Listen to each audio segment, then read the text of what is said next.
A very good morning to all of you students। मैं सत्येंद्र ओझा इंग्लो world channel पर आपका फिर से एक बार हार्दिक स्वागत करता हूं।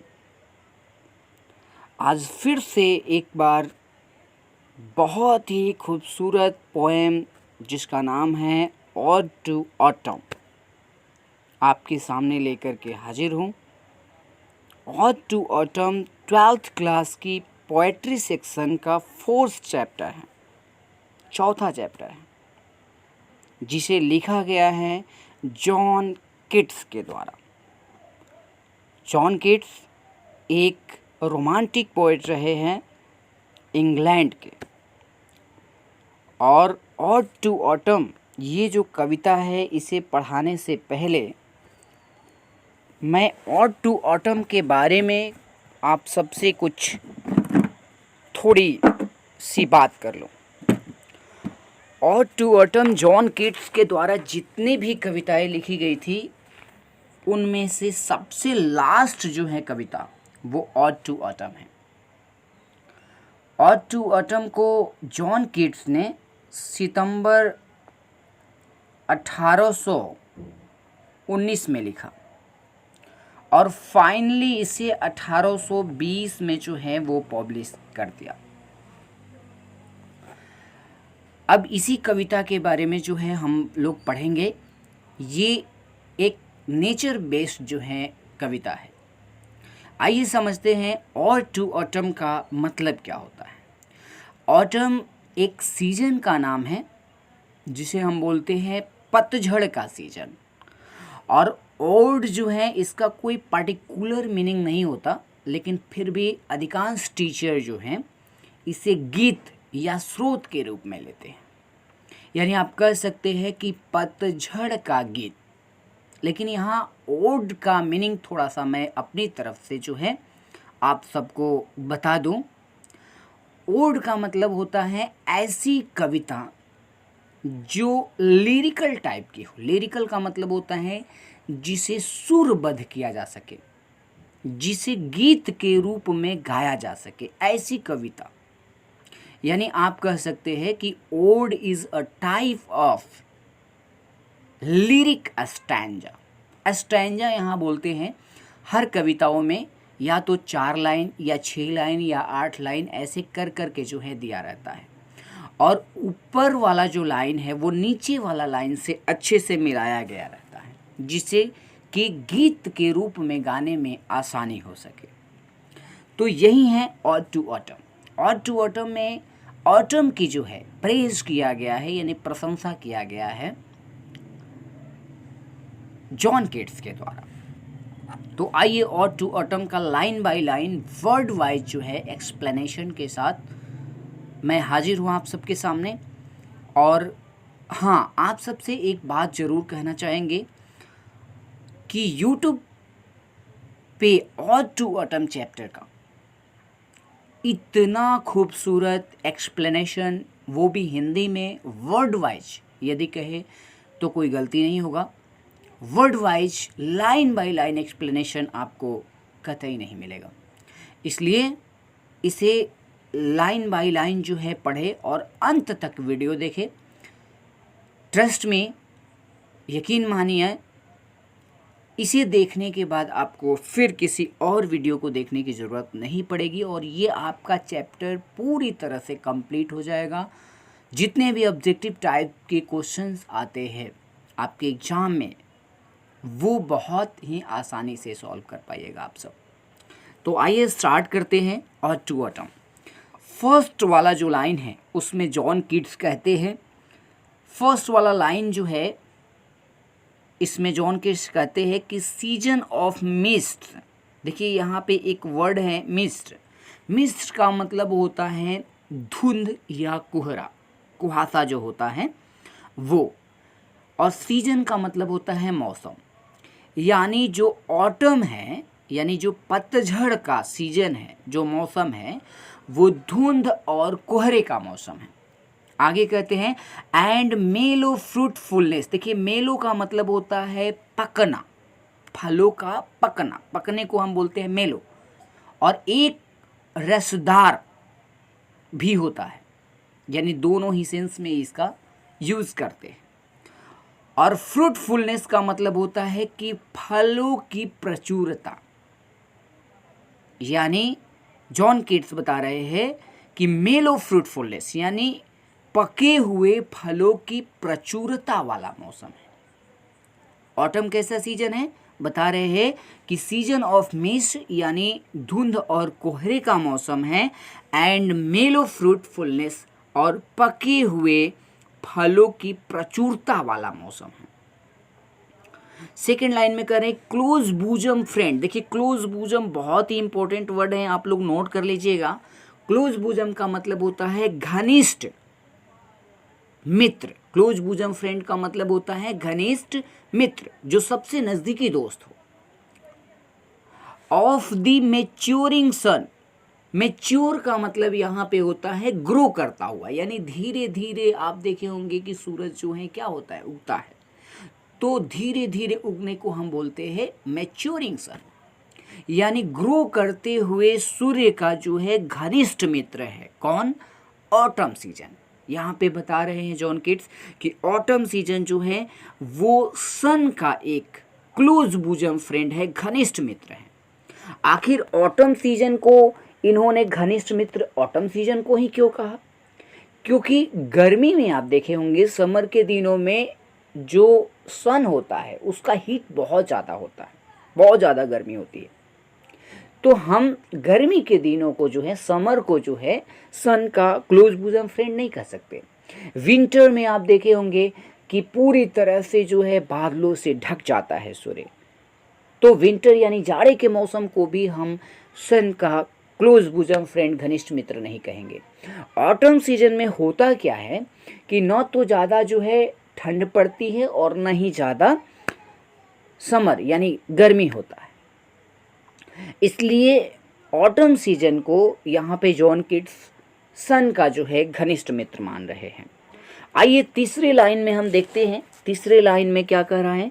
कंस्पायरिंग, बहुत ही इंपॉर्टेंट वर्ड है। कंस्पायरिंग का दो मीनिंग होता है। कंस्पायरिंग मतलब होता है षड्यंत्र रचना, या फिर कभी कभी इसका प्रयोग हम योजना बनाने, प्लान जिसे बोलते हैं, प्लानिंग के सेंस में भी करते हैं, तो यहाँ पे प्लान बनाने के सेंस में किया गया है।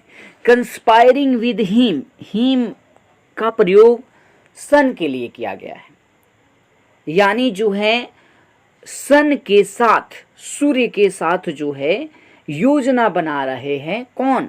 ऑटम, पतझड़ का मौसम, मौसम और सूर्य मिल करके क्या बना रहे हैं? योजना बना रहे हैं। क्या योजना बना रहे हैं?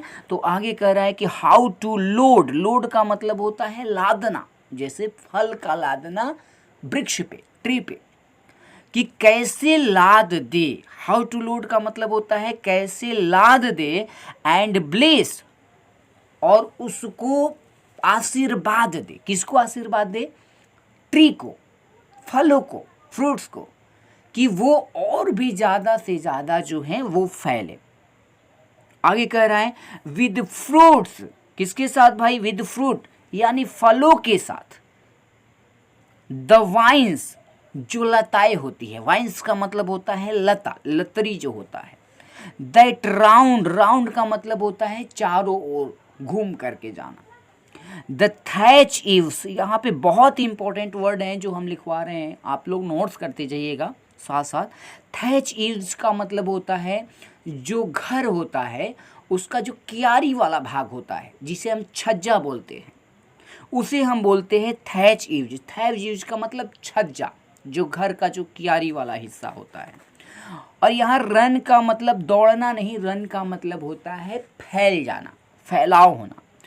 तो कुल यहाँ पे एक लाइन में देखते हैं, कह रहा है कि कंस्पायरिंग विद हिम, यानी उसके साथ, उसके मतलब सन के साथ मिल करके ऑटम सीजन क्या कर रहे हैं? योजना बना रहे हैं, कंस्पायर कर रहे हैं।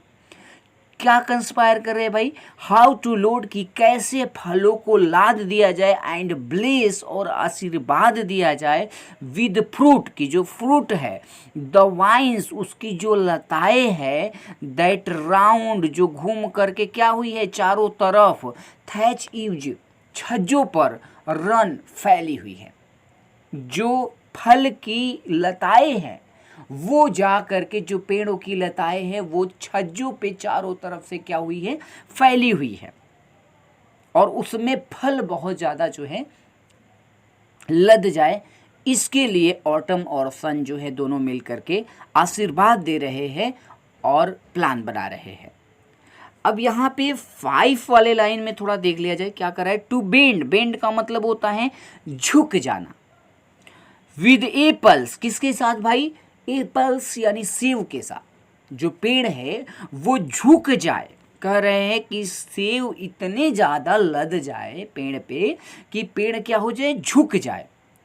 द मोस्ट कॉटेज ट्री, देखिए मोस्ट, यहाँ पे मोस्ट मत पढ़ दीजिएगा, मोस्ट का मतलब होता है काई, कॉटेज का मतलब होता है झोपड़ी, और ट्री का मतलब होता है पेड़।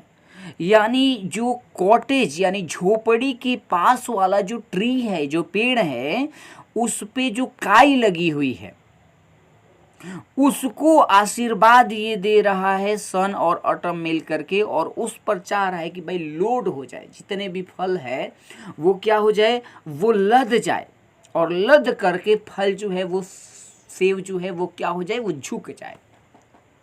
देखिए नेचर का ये नियम है, जैसे फल जब ज़्यादा हो जाए पेड़ पे तो पेड़ झुक जाता है, वैसे ही विद्वान होते हैं। विद्वानम सर्वत्र पूज्यते, विद्वान की हर जगह पूजा होती है। जिसके पास जितना अधिक नॉलेज होता है वो उतना ही विनम्र होता है, वो किसी से अपने ज्ञान का बखान नहीं करता, बल्कि लोग उसकी प्रशंसा खुद ही करते हैं।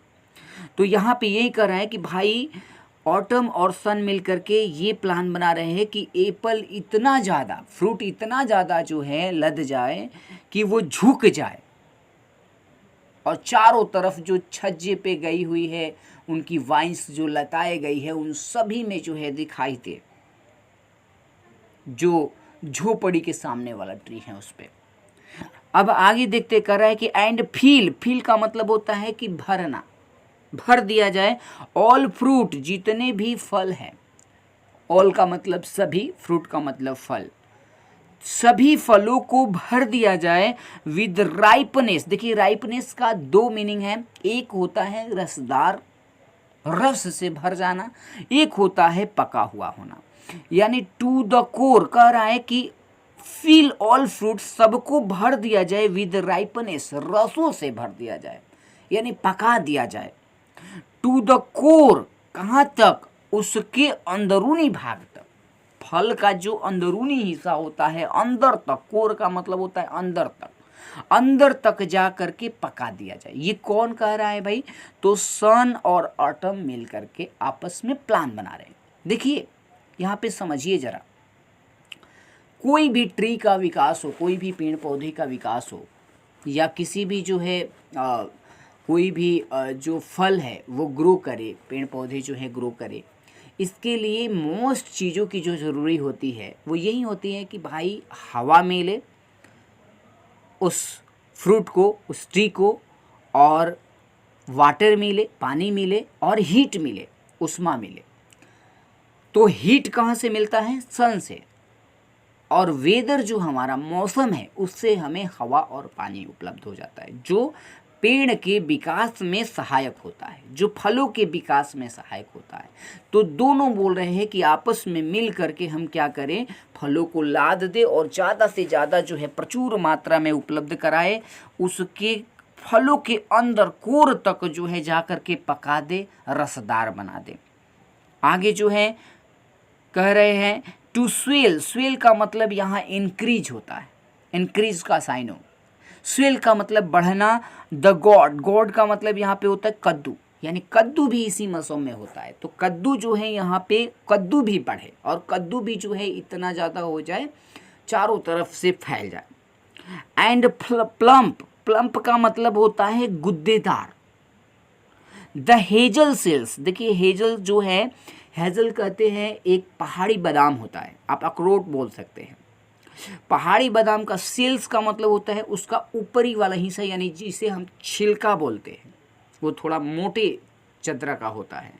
तो कह रहा है कि हेजल सेल्स, इन जो पहाड़ी बादाम का जो सेल्स है जो ऊपरी हिस्सा है, विद उसके अंदर जो है अ स्वीट कर्नल, जो स्वीट मतलब मीठा, कर्नल मतलब बीज, जो मीठा बीज है उसे हम क्या कर दे, प्लम्प कर दे यानी गुद्देदार बना दे।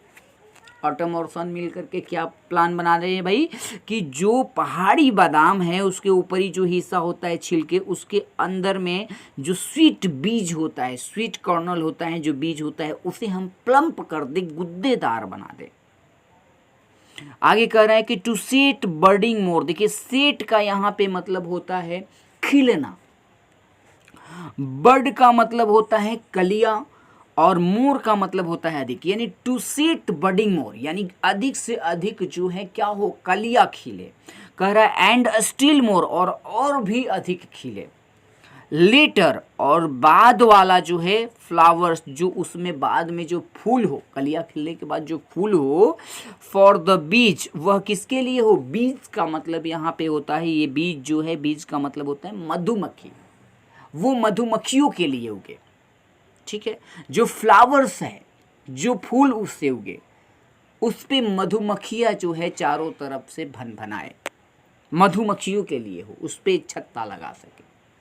आगे कह रहा है ऑनटिल दे थिंक, देखिए यहाँ ऑनटिल जो है, ऑनटिल का मतलब होता है जब तक, दे का प्रयोग, दे का मतलब होता है वे, लेकिन दे का यहाँ यूज किया है जॉन कीट्स ने बीज के लिए यानी मधुमक्खियों के लिए। ऑनटिल दे थिंक यानी जब तक वे ना सोचे, क्या ना सोचे भाई, वार्म डेज, वार्म डेज का मतलब होता है गर्म दिन, जो गर्मी से भरा हुआ दिन है। विल नेवर, नेवर का मतलब होता है कभी भी नहीं, और सीज का मतलब होता है रुकना या खत्म होना, यानी warm days will never cease, गर्म दिन कभी भी खत्म नहीं होंगे। कह रहा है कि फ्लावर्स जो है, फूल है, वो जो कलियाँ खिले और फिर उस पे फूल हो, और फूल के बाद उस पे वो मधुमक्खियाँ अपना भंवर की तरह जो है चारों तरफ से भनभना सके, वहाँ पे अपना छत्ता लगा सके, और वे जब तक ये ना सोचे कि भाई ये गर्मी का दिन क्या है, कभी भी ख़त्म होने वाले नहीं है, इसलिए इस पे ही हमारा जो है सही टाइम है, यही जो ऑटम का सीजन है वो हमारे लिए अच्छा टाइम है। करें फॉर समर यानी गर्मी के लिए, हैज गर्मी के पास होता है, क्या होता है भाई, ओवरव्रिम्ड, ओवरव्रिम्ड का मतलब होता है छलकना, देयर अपना, क्या भाई, क्लामी सेल्स, क्लामी सेल्स, सेल्स का मतलब होता है मधुमक्खियों का जो छत्ता होता है उसे हम सेल्स बोलते हैं, क्लामी का मतलब होता है चिपचिपेदार, चिपचिपा हो जाना। तो कह रहा है कि वी फॉर समर हैज यानी जो गर्मी के दिन में है, उससे क्या होता है कि जो क्लामी सेल्स, सेल्स का मतलब जो मधुमक्खियों का जो छत्ता होता है वो ओवर ब्रिम्ड हो जाता है, वो मधु से जो है क्या होता है, भर जाता है। देयर क्लामी, और अपना जो है उसका क्या हो जाता है, भर करके छलकने लगता है, चिपचिपिया हो जाता है। तो ये रहा फाइनली फर्स्ट जो है स्टैंजा का हमारा पूरा मतलब। और आगे आते हैं, अब चलते हैं सेकेंड स्टैंजा पे। सेकेंड स्टैंजा देखिए, कह रहा है who hath not seen the, hath का मतलब यहाँ पे हैव होता है, पोएट्री में हैथ जो है ये ओल्ड इंग्लिश में कहा जाता था, अब न्यू इंग्लिश में हैथ का मतलब हैव है, और दी पोएट्री में दी दो दाइन का मतलब होता है तुम। हु हैव नॉट सीन दी यानी तुम्हें कौन नहीं देखा है। देखिए जो सेकेंड वाला स्ट्रेंजा है, फर्स्ट वाला स्ट्रेंजा में हमने क्या पढ़ा कि भाई ऑटम और सन मिल करके फ्रूट को बढ़ने का जो है लदने का आशीर्वाद दे रहे हैं, मधुमक्खियों को जो है ऑटम सीजन के लिए, ऑटम सीजन में बेस्ट जो है मौसम मान रहे हैं मधुमक्खियों के लिए हैं, और बहुत ही सुहावनेदार तरीके से जो है वर्णन किया है यहाँ जॉन कीट्स ने। सेकेंड स्ट्रेंजा में जो है वो ऑटम सीजन को एक औरत के रूप में, वुमन के रूप में जो है यहाँ प्रस्तुत करते हैं। तो कह रहे हैं कि हु हैव नॉट सीन दी यानी तुम्हें कौन नहीं देखा है। ऑफ्ट, ऑफ्ट जो है यहाँ शॉर्ट फॉर्म है, ऑफ्ट नहीं होगा बल्कि इसका मतलब होगा ऑफेन। ऑफेन का मतलब होता है OFTEN वाला है, जहाँ टी साइलेंट होता है ऑफेन पढ़ा जाता है। ऑफेन का मतलब होता है प्रायः अधिकांशतः। अमीड का मतलब होता है बीच में, और दाई का मतलब होता है तुम्हारा। स्टोर का मतलब होता है गोदाम जिसमें अनाज रखा जाता है। तो कह रहे हैं कि हु हैव नॉट सीन दी, यानी तुम्हें कौन नहीं देखा है, ऑफन प्रायः अधिकांशतः, अमीड बीच में, तुम्हारे स्टोर के बीच में। दाई का मतलब तुम्हारा स्टोर यानी गोदाम के बीच में जहाँ अनाज रखा जाता है, उस अनाज गोदाम के बीच में तुम्हें कौन नहीं देखा है। ये जॉन किट्स कह रहे हैं ऑटम सीजन को कि तुम्हें कौन नहीं देखा है कि तुम अनाज गोदाम के बीच में रहती हो। इसका मतलब क्या? इसका मतलब है कि जो ऑटम सीजन जो है उसमें न तो ज़्यादा जो है वो गर्मी होती है, ना ही ज़्यादा जो है ठंडा होता है, काफ़ी सुहावनदार और खूबसूरत मौसम होता है। जो अनाज गोदाम में अनाज रखे हुए है उसे सुरक्षित रखता है, अच्छा उसे प्रोटेक्शन देता है। तो यहाँ यही कह रहे हैं। आगे नेक्स्ट वाला लाइन में बोल रहे हैं कि सम टाइम्स यानी कभी कभी, हुएवर जो भी या कोई भी, सीक्स खोजना, सीक मतलब होता है खोजना, जो भी तुम्हें खोजता है, अब्रोड कहाँ पे भाई? तो बाहर में। अब्रोड का मतलब होता है बाहर में, यानी जब भी कोई तुम्हें बाहर में खोजता है, मे फाइंड वह प्राप्त कर सकता है। मे का मतलब सकना और फाइंड मतलब प्राप्त, वह तुम्हें पा सकता है। जो भी तुम्हें बाहर में कोई अनाज गोदाम के बाहर भी लोग खोजते हैं तो तुम्हें पा सकते हैं। कह रहा है कि दी किसे? तुम्हें। पोएट्री में मैंने बताया था दी दो दाइन का मतलब होता है तुम। सिटिंग बैठे हुए पा सकता है। केयरलेस कैसे बैठे हुए? तो लापरवाह बैठे हुए। कवि यहाँ पे कह रहा है कि कभी कभी, समटाइम्स, हुएवर सीक्स जो तुम्हें खोजता है, अब्रोड बाहर में, मे फाइंड प्राप्त कर सकता है, दी तुम्हें, सिटिंग केयरलेस कि तुम जो है लापरवाह बैठी हुई हो, on A granary floor. Granary floor का मतलब होता है अनाज जहाँ रखा गया है उस फ्लोर का मतलब फर्श पर, उस फर्श पर तुम बेपरवाह बैठी हुई। देखिए एक औरत के रूप में इसे बता रहे कि तुम्हें अनाजों से कितना बढ़िया रिलेशन है, कि वो अनाज गोदाम के बीच में या अनाज जहाँ रखा हुआ है बाहर में, वहाँ भी तुम, खेतों में भी तुम पाई जाती हो। तो आगे कह रहा है दाई हेयर। दाई हेयर मतलब होता है तुम्हारा बाल। दाई का मतलब तुम्हारा बाल। सॉफ्ट लिफ्टेड, देखिए सॉफ्ट का मतलब यहाँ मुलायम नहीं होगा, और सॉफ्ट लिफ्टेड का मतलब होता है, लिफ्टेड मतलब उठाना भी नहीं होगा, सॉफ्ट का मतलब होता है हल्का, और लिफ्टेड मतलब होता है लहराना। इसके लिए प्रयोग सॉफ्ट लिफ्टेड एक ही में है। सॉफ्ट लिफ्टेड का मतलब होता है कि हल्की लहरा रहा है, तुम्हारा बाल जो है हल्का हल्का क्या हो रहा है? लहरा रहा है। By the winnowing wind. Winnowing का मतलब होता है झोंका, और विंड का मतलब होता है हवा। हवा के झोंकों से तुम्हारा बाल जो है वो क्या हो रहा है? लहरा रहा है। तुम ग्रैनरी फ्लोर पे, अनाज वाली जो फर्श है उस पर बैठी हुई हो बेपरवाह, और तुम्हारा जो बाल है वो हल्का हल्का हवा के झोंकों से क्या हो रहा है? लहरा रहा है। आगे कह रहा है और on A half ripped. Half ripped का मतलब होता है आधा कटा हुआ खेत। फ्यूरो का मतलब होता है उसका जो कतार है, जो कियारी है, वो हाफ रिप्ड यानी जो आधा कटा हुआ खेत है उसकी कियारी पर, फ्यूरो मतलब कियारी, कतार, उसकी कतार पर क्या की हो तुम? साउंड स्लीप यानी गहरी निद्रा में हो, गहरी नींद ले रही हो। साउंड स्लीप मतलब गहरी नींद लगी हुई है तुम्हें, मतलब कि अभी आधा ही फसल कटा हुआ है और तुम जो है वहाँ गहरी नींद लेती हुई देखी जा सकती हो खेतों में। कह रहा है कि ड्राउज। ड्राउज का दो मीनिंग यहाँ पे निकलेगा, एक होता है झपकी लेना और एक होता है मदहोश होना। यानी झपकी लेते हुए मदहोश अवस्था में तुम्हें देखा जा सकता है कि आधे जो कटे हुए खेत है उसकी जो कियारी है उस पर तुम क्या कर रही हो? साउंड स्लीप, गहरी निद्रा में हो। कह रहा है कि with the fume of poppies, क्या है? मदहोश पड़ी हो, ड्राउज्ड मदहोश पड़ी हो, झपकी ले रही हो, with the fume of poppies. अच्छा, फ्यूम का मतलब होता है गंध, और पॉपीज एक प्रकार का फूल होता है जिसे हम अफीम बोलते हैं। अफीम एक मादक द्रव्य होता है। तो अफीम की गंध के साथ तुम जो है क्या कर रही हो, झपकी ले रही हो खेतों में। आधा कटा हुआ है, आधा छूट गया है वैसे ही खेत, और वहाँ तुम मदहोश अवस्था में पड़ी हुई हो। ऑटम सीजन को बता रहे हैं जॉन केट्स। आगे कह रहा है वाइल दाई हुक, जब, वाइल का मतलब जब, दाई मतलब तुम्हारा, हुक मतलब हंसिया, जिससे कि खेतों को काटा जाता है, गेहूं वगैरह काटा जाता है। तो कह रहा है कि वाइल दाई हुक, जब तुम्हारा हंसिया जो है स्पेयर्स, छूटा हुआ है, छूट गया है, तुम्हारा हंसिया क्या हुआ है, छूट गया है भाई, छूट जाता है।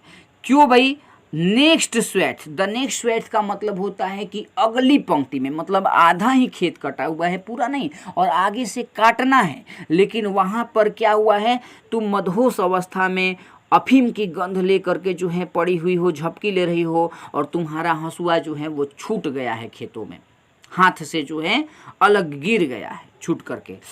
एंड ऑल इट्स ट्विन्ड फ्लावर, क्यों गिर गया है, क्योंकि आगे वाला जो है जो फसल है वो ट्विन्ड फ्लावर है। उसके जो ट्विन्ड फ्लावर का मतलब होता है कि जो है एक में सटा हुआ, ठीक है, उलझे हुए फूल हम कह सकते हैं, है ना, उलझा हुआ फूल है, फूल एक में नहीं है, यानी कि उलझे हुए फूल है, और तुम्हें काटने में जो है वो परेशानी होगी। अच्छा, इसलिए तुम यही सोच करके जो है आधा काट करके और वहाँ पे साउंड स्लीप, गहरी निद्रा में सो रही हो, ड्राउज्ड कर रही हो, झपकी ले रही हो मदहोश अवस्था में, और सामने वाले खेत में जो है वो अफीम जो बोया गया है उसकी फूल का गंध लेकर के तुम मदहोश अवस्था में पड़ी हुई हो। वहाँ तुम्हें खेतों में देखा जा सकता है। कहाँ कहाँ देखा जा सकता है ऑटम सीजन को, इस वाले स्टैंजा में जॉन केट्स बताए हैं।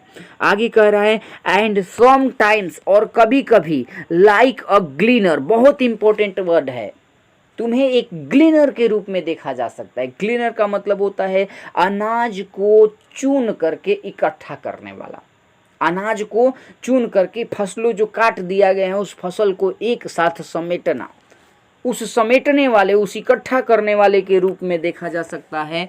दाव, यहाँ देखो पोइट्री में दी दो लाइन का मतलब क्या होता है, तुम, यहाँ कह रहा है कि दो डोस्ट कीप, डोस्ट कीप का मतलब, डोस्ट मतलब झुकना होता है, जैसे बेंड का मतलब झुकना, कीप मतलब होता है रहना, यानी झुकी रहती हो। अच्छा, तुम झुके रहती हो, स्टीडी लगातार, दाई तुम्हारा लादेन हेड, यानी सर जो है क्यों झुका रही हो, क्योंकि हेड जो है उस पर, लादेन का मतलब होता है लादना, जो बोझा है जो चारों तरफ से खेतों में से वो क्या कर रही हो कि चून करके, ग्लीनर करके, ठीक है ना, इकट्ठा करके, और तुम झुक करके उसे लगातार झुक करके, डोस्ट की यानी झुके हुए, स्टीडी लगातार झुक करके, दाई लादेन तुम लाद रही हो, हेड यानी अपने सर पर बोझा को, और लाद करके एक्रॉस पार कर रही हो, एक्रॉस मतलब होता है पार करना, और ब्रुक, ब्रुक का मतलब हम यहाँ छोटी नदी, बहुत सारे लोग नदी कहते हैं, गलत है, बहुत सारे टीचर यूट्यूब पे ऐसा मिल जाएगा, या और भी ऐसे भी लोग कहते हैं।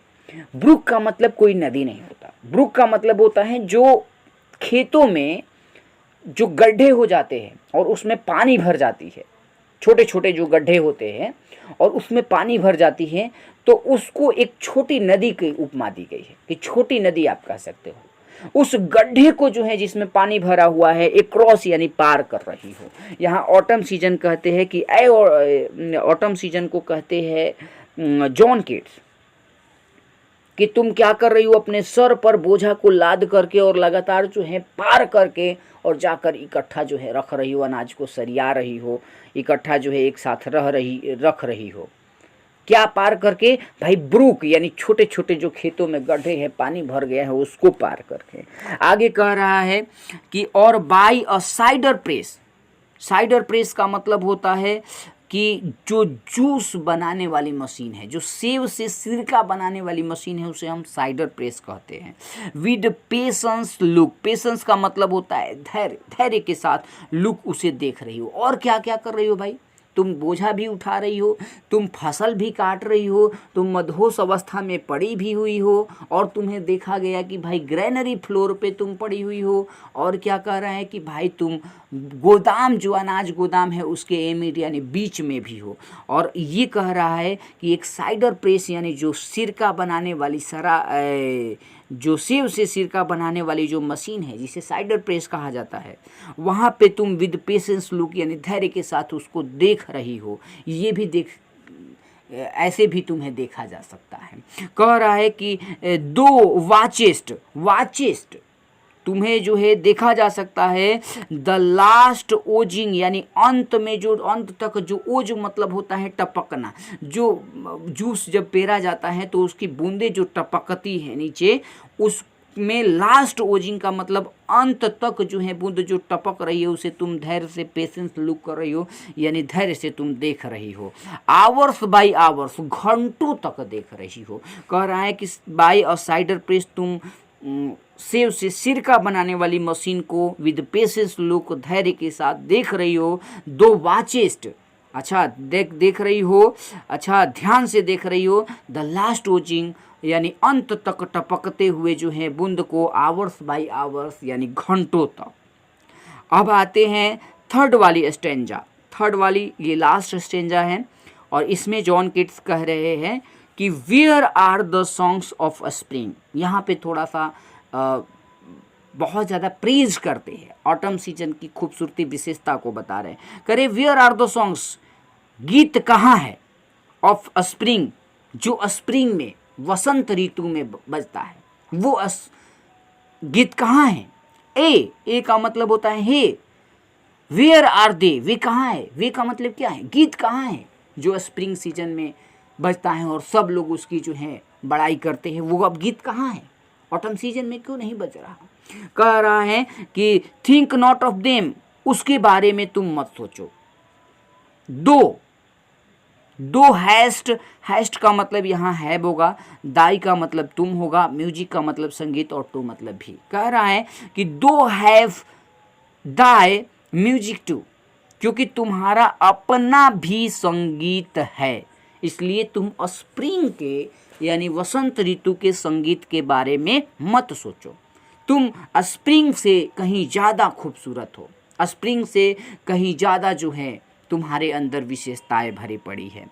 यहाँ पे बहुत ही अच्छे रूप में प्रस्तुत करते हैं ऑटम सीजन को जॉन किट्स। कह रहे हैं कि वाइल बियर्ड क्लाउड्स, तुम्हारे दिनों में क्या होता है जब बियर्ड का मतलब रुका हुआ, क्लाउड्स मतलब बादल, जब रुके हुए बादल स्काई में यानी आकाश में क्या होता है ब्लूम का मतलब होता है चमकना। जब चमकते हैं, जब संध्या का टाइम होता है तो बादल क्या होता है कि सूर्यास्त के टाइम पर चारों तरफ जो है वो आकाश में लग जाते हैं, रुक जाते हैं। बियर्ड मतलब रुका हुआ, क्लाउड्स मतलब बादल, ब्लूम मतलब चमकता। रुके हुए बादल चमकते हैं, जब रुके हुए बादल स्काई में आकाश में चमकते हैं।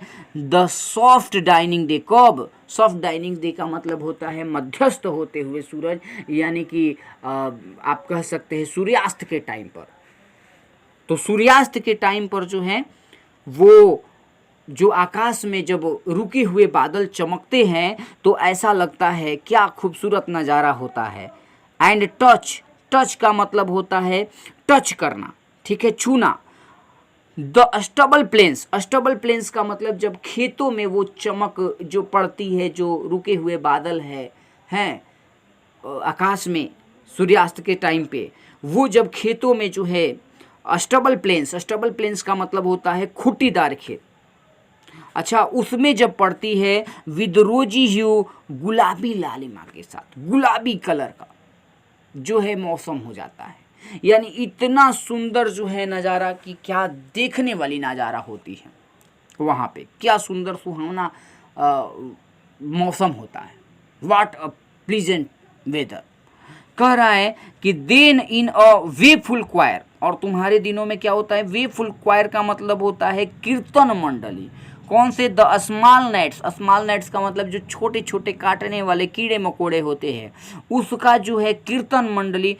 यानी जब शाम का समय, सूर्यास्त का समय होता है तुम्हारे दिनों में, तो जो छोटे छोटे कीड़े मकोड़े होते हैं, जो काटने वाले जो मच्छर मक्खियाँ होती है, उनका जो कीर्तन मंडली, ये कीर्तन मंडली मतलब भनभनाने लगते हैं। मौर्म क्या करते हैं, शोक गीत गाते हैं, चारों तरफ से भनभनाते रहते हैं। उसकी आवाज़ कभी ज़्यादा होती है तो कभी कम होती है। कह रहा है among the river swallows, among मतलब के बीच में, रिवर नदी के बीच में। क्या भाई, स्वेलोज का मतलब यहाँ पे बहुत इंपॉर्टेंट वर्ड है, लिख लीजिएगा आप लोग। स्वेलोज का मतलब होता है कि नदी के बीच में जो है, जो अस्वस्थ जल है नदी का, अस्वस्थ मतलब जो गंदगी से भरा है, उसमें क्या होता है कि छोटे छोटे पीले रंग के जो हैं, येलो टाइप के जो हैं कुछ पौधे उगते हैं, उसको स्वेलोज बोला जाता है।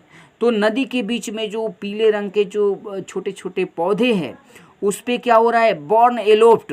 बॉर्न एलोप्ट का मतलब ये जितने भी छोटे छोटे कीड़े मकोड़े हैं वो आसपास में जो है भनभना रहे हैं, बॉर्न एलोप्ट कर रहे हैं। बॉर्न एलोप्ट का मतलब होता है कि वो बर्न यानी तेज जो है आवाज़ में चारों तरफ जो है एलोफ्ट हो रहे हैं।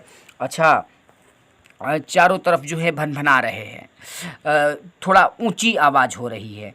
कह रहा है कि और सिंकिंग, सिंकिंग का मतलब होता है नीचे, यानी कभी जो है आवाज़ तेज हो रहा है किसका, जो स्मॉल ग्नैट्स है, जो छोटे छोटे कीड़े मकोड़े हैं, जो छोटे छोटे जो है वो मच्छर है, हाँ, वो जो है क्या कर रहे हैं, वो बॉर्न एलोफ्ट कर रहे हैं, तेज थोड़ा उसकी आवाज़ हो रही है। और सिंकिंग, और कभी जो है धीमी आवाज़ हो रही है।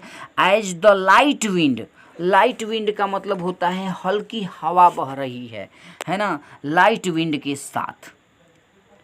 Leaves and dies, lives and dies का यहाँ मतलब होता है कि कभी जो है हल्की हवा जैसे कभी तेज होती है तो उसका जो आवाज़ निकलता है, जो साउंड निकलता है, हवा का भी साउंड निकलता है, आवाज़ आप लोग सुने होंगे। और कभी जो है धीरे होता है। ठीक उसी तरह से ये छोटे छोटे कीड़े मकोड़े जो हैं, मच्छर है, वो उस अस्वस्थ जल में जो पीला फूल निकला हुआ है उसके आसपास चारों तरफ जो है क्या हो रहा है, कभी आवाज़ तेज निकाल रहे हैं, बॉर्न एलोप्ट कर रहे हैं, तो कभी सिंकिंग यानी नीचे आवाज़ हो रही है उनकी। लीव्स एंड डाइज यानी ऊंचा और नीचा हो रहा है। कह रहा है and full grown, full grown का मतलब होता है पूर्ण विकसित होता हुआ, यानी जवान होता हुआ। लैम्स का मतलब होता है, भेड़िए के बच्चे को हम लैम्स बोलते हैं, जिसे हम मेमना बोलते हैं। लाउड, वो क्या करता है, तेजी से ब्लीट करता है, यानी मिमी आता है।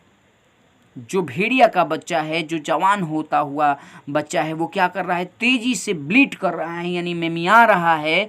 फ्रॉम हिली बॉर्न, कहाँ से भाई, हिली का मतलब होता है पहाड़ी, और बॉर्न का मतलब होता है चोटी। पहाड़ की जो ऊंची चोटी है वहाँ पे सूर्यास्त का टाइम है, और वहाँ पे जो है भेड़ का जो पूर्ण विकसित होता हुआ यानी जवान जो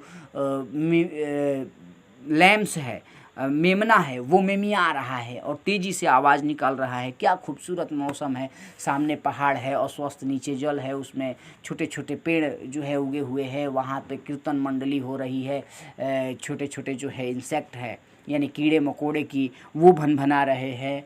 अच्छा, ऊपर से जो है मेमिया रहा है, लैम्स मेमिया रहा है, जो मेमना होता है ऊंची आवाज़ में। एक खूबसूरत मौसम बना हुआ है, खूबसूरत सा माहौल बना हुआ है, ये कल्पना करते हुए ये जॉन कीट्स ये कहते हैं। आगे कह रहा है कि हेज क्रिकेट, हेज क्रिकेट्स का मतलब होता है जो टिड्डे होते हैं, टिड्डे जो है ये सिंग गाते हैं। And now with treble soft, देखिए ट्रेबल का मतलब होता है ऊंची तान में, सॉफ्ट का मतलब लेकिन मधुर। क्या कर रहे हैं, हेज क्रिकेट सिंग यानी जो टिड्डे होते हैं वो गाते हैं।